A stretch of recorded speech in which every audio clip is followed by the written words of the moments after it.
रहीम अस्सलामु अलैकुम।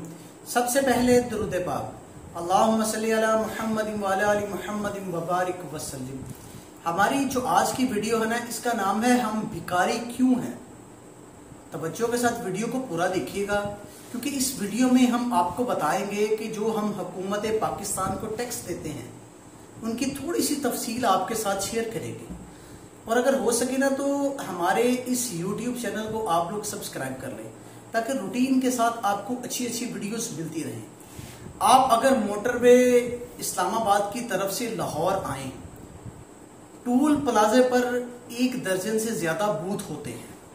हर बूथ में से तकरीबन हर मिनट में 6 गाड़ियां गुजरती हैं, यानी कि हर बूथ है ना, उसमें से हर 1 मिनट में 6 गाड़ियां गुजरती हैं।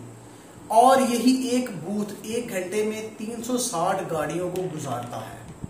इस तरह 12 बूथ से 4320 गाड़ियां 1 घंटे में गुजरती हैं और 24 घंटों में 1,03,680 गाड़ियां गुजरती हैं। इस्लामाबाद से लाहौर तक एक गाड़ी का टैक्स तकरीबन 1,000 रुपया है, और इस तरह बड़ी गाड़ियों का 4, 5, 6 हजार रुपए के करीब टैक्स बन जाता है। इस तरह हम अगर एवरेज एक गाड़ी का टैक्स 1,000 भी लगाए ना, तो इस हिसाब से 24 घंटों में ये प्लाजा कम से कम 10.5 करोड़ रुपए जनरेट करता है। और इस तरह मुल्क भर के मोटरवेज और हाईवेज पर इन टूल प्लाजों की तादाद गिन लें और फिर इनको करोड़ों से ज़रब दें, तो सिर्फ टूल प्लाजों की मद में रोजाना के हिसाब से अरबों रुपए हुकूमत के खजाने में जमा होते हैं। जाती कहाँ है ये हमें पता नहीं है।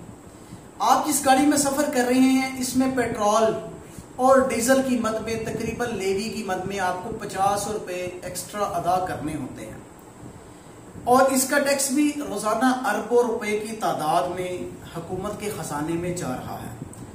आप जिस गाड़ी में सफर कर रहे हैं, जब आप इसको खरीदने जाते हैं ना, तो जितनी गाड़ी की कीमत होती है ना, तकरीबन उतना ही टैक्स आपको अदा करना पड़ता है। इसकी एक्साइज ड्यूटी भी आपको ही अदा करनी होती है। आपकी बिजली का बिल, जो आजकल सबसे ज्यादा मसला बना हुआ है, बिजली का बिल अगर फॉर एग्जांपल 3-4 हजार रुपए है ना, तो उसमें मुख्तलिफ किस्म के फजूल टैक्स मिला के, फजूल ये टैक्स, वो टैक्स, इस तरह का टैक्स, टैक्स पर टैक्स, मजीद टैक्स, फजूल टैक्स, इस तरह का मिला के तकरीबन 10-12 हजार रुपए का गरीब का बिल आता है। अगर 3,000 की बिजली बेचारा इस्तेमाल कर रहा है, तो 10-12 हजार का बिल क्यों दे। ऊपर से ये फाइलर और नॉन फाइलर वाली बातें शुरू हो गई हैं। जो बंदा इतने टैक्स दे रहा है, क्या वो फाइलर नहीं है? क्यों नहीं है? वो फाइलर तस्वर किया जाएगा। तो माहाना तौर पर ये जो हमसे काटा जाता है ना, ये टैक्स, ये असल में हुकूमत की बदमाशी है, ज्यादती है। इसके साथ हमारे साथ, गरीब आवाम के साथ। इस तरह गैस के बिल पर भी इसी शरह से टैक्स लग रहा है। और आप अगर एक मेडिकल स्टोर, जो रूटीन की चीज है, दवाई लेने जाते हैं ना, तकरीबन अगर आप 300 रुपए की दवाई लेते हैं ना, तो उस पर 40 से 50 रुपए का टैक्स आपको अदा करना पड़ता है, जो कि सीधा खजाने में जाता है। अगर आप होटल में खाना खाने गए ना, बेगम ने कह दिया, बच्चों ने कह दिया हम होटल में खाना खाने जाएंगे, तो अगर आपका बिल बन गया 5,000, तो इस पर तकरीबन 500 रुपए का, 600 रुपए का आपको टैक्स ही देना पड़ेगा। आप अपने मकान का नक्शा पास करवा रहे हैं, आप किसी भी डेवलपमेंट इदारे के पास जाएं, तो लोगों की कतारें लगी हुई हैं और 40-50 हजार रुपए ले रहे हैं नक्शा पास करने का, और ये भी खजाने में जमा होना है।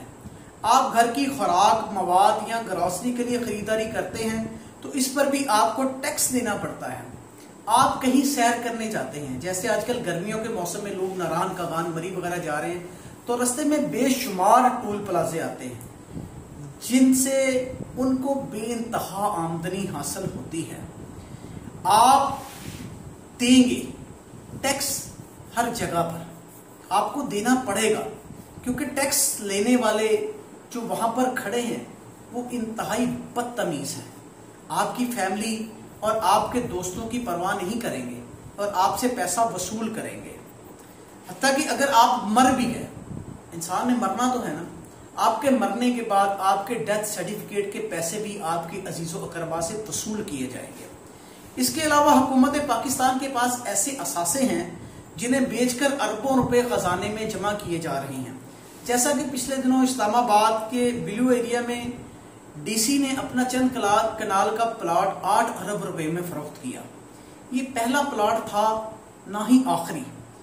پھر بھی میں یہ سمجھتا ہوں کہ اگر میرے پاس چند مرلے کا کمرشل پلاٹ ہوتا تو اس پلاٹ سے میری شاندار زندگی گزرتی، میرے بچوں کی بھی زندگی شاندار گزرتی۔ اگر میرے پاس چھوٹا سا کارخانہ ہوتا تو میری نسلیں بھی آنے والی اس سے فائدہ اٹھاتی۔ ایک ٹرانسپورٹر کے پاس ایک آدھ بس یا ٹرک ہو تو اس کی فیملی کی کفالت اس سے ہو جاتی ہے۔ مگر سوال یہ ہے کہ جس ملک میں اربوں خربوں ٹیکس روزانہ کی بنیاد پر اکٹھے ہو رہے ہیں، وہ غریب کیوں ہیں؟ وہ بھکاری کیوں ہے؟ ہر دوسرے دن ہمیں پیسوں کے لیے، امداد کے لیے IMF کے پاس جانا پڑتا ہے، دوسرے ملکوں کے سامنے ہاتھ پھیلانا پڑتا ہے۔ کیوں؟ ہمیں ایسا نہیں کرنا چاہیے۔ ہمیں چاہیے کہ ہم کوشش کر کے اپنے وسائل کو استعمال کریں، اپنے معاملات کو خود دیکھیں، ہم غلام مت بنیں۔ جزاک اللہ۔